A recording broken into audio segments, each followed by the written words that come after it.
For 2 minutes and 43 seconds, escape artist Dean Gunnarson struggled inside a box filled with hardening cement. He was wrapped in chains, locks, and handcuffs. The Winnipeg native's stunt went off without a hitch.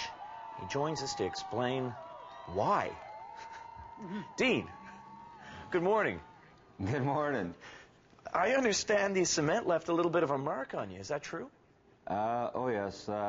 Cement has not only the more weight and pressure than water, it also has an acidic property that actually burns the skin. And I did go home with several burn marks on my arms and my legs and so forth. So it's been a rough night, but hey, we survived. We did what everybody said was impossible, and I'm alive and well and able to talk to you here this morning. And Hugh Jackman's going to play in the movie. I'm sorry? No, I just... why would you do this? Why? Well, you know, I have always enjoyed doing the impossible. Ever since I was a little kid, and my mom bought me a book on Houdini, I was like 10 years old. I wanted to travel around the world. I wanted to do things that nobody else could do. And that's what part of this event was. It was in part for Ripley's Believe It or Not, with a book that they launched August 1st called Expect the Unexpected, where they have a small little clip on there about one of my world record escapes where they chained me inside of a car and crushed me. But I wanted to do even more. Like, you can't be satisfied with what you did last. You have to do something more. So I wanted to enter this escape that's never been attempted by anyone anywhere in the world, not even the great Houdini himself. And I wanted to enter it into the Dear Mr. Ripley contest to try and be the most unbelievable person in Canada and even the world. You've dangled over the Hoover Dam.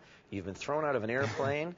You were in a car going through a car crush, and you've survived them all. I mean, how close were you? How concerned were you that this was it?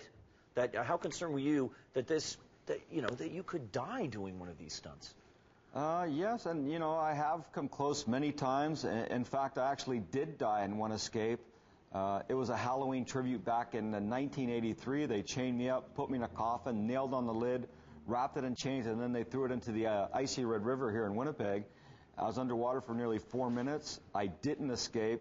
They had to pull me out, and the Winnipeg Ambulance Service actually saved my life and brought me back. So rather than it being an escape from a coffin, it turned into an escape from death, which I guess became bigger. But I wasn't quite that close yesterday, but the cement put together an obstacle that I had never, ever faced before, from the sheer weight to the burning to the disorientation to the darkness.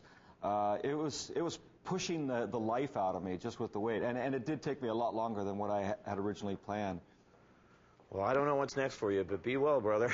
Take care. Thank you very much. Nothing is impossible if you truly believe. We got lots of pictures coming up on alwaysescaping.com. Okay, thank you. Coming up on Canada AM in 15 minutes, we're going to ask David Suzuki.